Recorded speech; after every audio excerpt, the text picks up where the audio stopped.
হাসরের ময়দানে মানুষ যখন হাসরের ময়দান পার হবে, কেউ জান্নাতে যাবে, কেউ জাহান্নামে যাবে।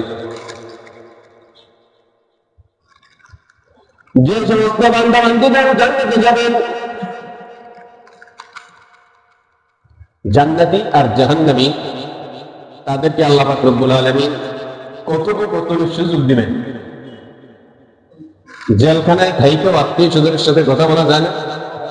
কথা বলা যায়, অনুমতি নিয়েও সাক্ষাৎ করা যায়। আবার এখন তো বিভিন্ন রকমের মাধ্যম আছে, জেলের ভিতরে থাইকেও ভিডিও কলে পুরা গুণ গোষ্ঠীর সাথে কথা বলা যায়। আল্লাহ তাআলা এরকম জান্নাতি আর জাহান্নামীদেরকে আল্লাহ এরকম কথা বলার সুযোগ করে দিবেন। এক বন্ধু সে জান্নাতি হয়ে গেছে, সুবহানাল্লাহ, নেক কাজের কারণে। দুনিয়াতে চলাফেরা করছে, আরেক বন্ধু গুমরাহির কারণে জাহান্নামী হয়ে গেছে। এরকম দুই ব্যক্তিকে, জান্নাতি আর জাহান্নামীকে আল্লাহ কথার সুযোগ করে দিবেন। এই কথাটা আল্লাহ তাআলা নিয়ে আসছে। আল্লাহ রব্বুল আলামিন বলে, জান্নাতি আর জাহান্নামীকে আমি আল্লাহ যখন কথা বলার সুযোগ করে দেব, তখন জান্নাতি ব্যক্তি জাহান্নামীকে প্রশ্ন করবেন, মা সালাকাকুম ফি সাকার। ও বন্ধু, দুনিয়াতে আমরা ছিলাম একসাথে, বন্ধু চলাফেরা করছি একসাথে, বন্ধু মা সালাকাকুম ফি সাকার, বন্ধু আজকে কোন কাজ তোমাকে জাহান্নামের মধ্যে নিয়ে গেল? বন্ধু, দুনিয়াতে আমরা একসাথে চলাফেরা করলাম, দুনিয়াতে একসাথে স্কুলে পড়ছি, মাঝখানে 2-4 বছর তোমাকে আর দেখি নাই, তুমি বড় হয়ে গেছো, মন্ত্রী হয়ে গেছো। আমি তো তাবলীগ করছি, ওলামায়ে কেরাম জেনে বলছে আমি এরকম চলছি। তো তুমি তো দেখলাম দুনিয়াতে অনেক হেডামলা ছিলা, তুমি মন্ত্রী হয়েছো, তোমার অনেক গার্ড ছিল, তো তোমাকে তো আমি বড়ই মনে করে আসছি। এখন কোন কাজ তোমাকে জাহান্নামে নিয়ে গেল? মা সালাকাকুম ফি সাকার, বন্ধু কোন জিনিস তোমাকে জাহান্নামে নিয়ে গেল?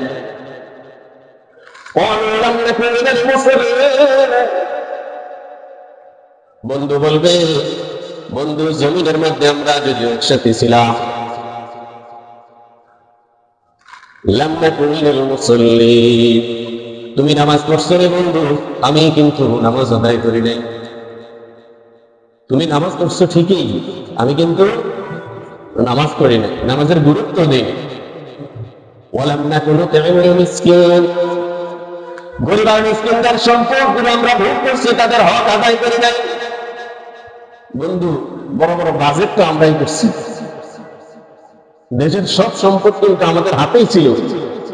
বন্ধু, তুমি তো গরিব করেছিলা, শুধু নামাজও করছো, ছোটখাটো ব্যবসা করছো বন্ধু, কিন্তু আমরা তো বড় বড় হেডামওয়ালা ছিলাম, দেশের সব সম্পদ আমাদের হাতে ছিল, কিন্তু মানুষের সেই সম্পদের হক আমরা আদায় করে নাই, করছি দুর্নীতি। ওয়ালাম নাকুন নুতঈমুল মিসকিন ওয়া কুন্না নাখুযু মা'আল খায়িদিন। ও বন্ধু, আরেকটা জঘন্য অপরাধ জমিনের মধ্যে আমরা করছি বন্ধু।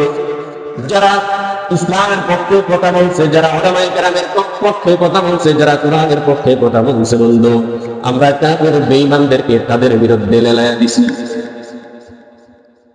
বন্ধু, আরেকটা জঘন্য অপরাধ আমরা করছি, সেটা কি? যারা ইসলামের কথা বলতো, যারা কোরআনের কথা বলতো, শুধু ক্ষমতার স্বার্থে আমরা বিধর্মীদেরকে তাদের পিছনে লেলায়া দিছি। আমরা ওদেরকে বানাইছি সারা দুনিয়ার মধ্যে জঙ্গি। কি বানাইছি? জঙ্গি। ভারতের কাছে কি আমরা বিচার দিছি হুজুররা সব জঙ্গি। আমেরিকার কাছে কি আমরা বিচার দিছি ইসলাম পন্থীরা সব জঙ্গি। আল্লাহ বলেন কাফের আর মুসলমান, একজন জাহান্নামীকে আর আরেকজন জান্নাতীকে আল্লাহ কত করে সুযোগ করে দেবেন। তখন জান্নাতি ও জাহান্নামী বন্ধুকে প্রশ্ন করবে, মা সালাকাকুম ফি সাকার, বন্ধু তোমাকে কোন জিনিস জাহান্নামে নিয়ে গেল? ক্বালু লাম নাকু মিনাল মুসাল্লিন, ওই জাহান্নামী বন্ধু বলবে, বন্ধু আমরা নামাজ পড়তাম না জমিনে। ওয়ালাম নাকু নুতঈমুল মিসকিন, আর মিসকিন এতিমদের সম্পদ, বাজেটের সব সম্পদ আমরা দখল করে ফেলছি। ওয়া কুননা নাকুদু মাআল কাইদিন, এবং যারা ইসলামপন্থীদের সাথে কোরআনওয়ালাদের সাথে ঝগড়া করত, আমরা ওটার মধ্যে ঘি ঢাইলা ইসলামপন্থীদেরকে নোয়ানোর জন্য আমরা আরো ঝগড়া লাগিয়ে দিছি। ওয়া কুননা নুকাযযিবু বিয়াউমিদ্দিন, দিন সম্পর্কে, ইসলাম সম্পর্কে আমরা মিথ্যা কথা বলছি, মানুষদেরকে ভুল বুঝাইছি। দিনের পথে আল্লাহ বলছি ক্ষতি হবে, কোরআন দিয়ে যদি দেশ চলে আমরা বুঝাইছি ক্ষতি হবে। এরকম মুসলমান আছে না, যে কোরআনের শাসনের কথাটা বললে ওদের মাথা শেষ। ওই লোকটা কিন্তু নামাজও করতেছে, ওর বিশ্বাসই নাই যে কোরআন দিয়ে দেশ চললে যে দেশের শান্তি আসবে, এই বিশ্বাসটাই কিন্তু মুসলমান। ও নামাজও করতেছে, ও নিজে মাদ্রাসাও চালাইতেছে। বহুত শিল্পপতি আছে মাদ্রাসা চালায়, জানেন না? বহুত আছে এরকম, মাদ্রাসা চালাইতেছে, কিন্তু ওর বিশ্বাস কোরআন দিয়া দেশ চললে মনে ফেতনা হবে।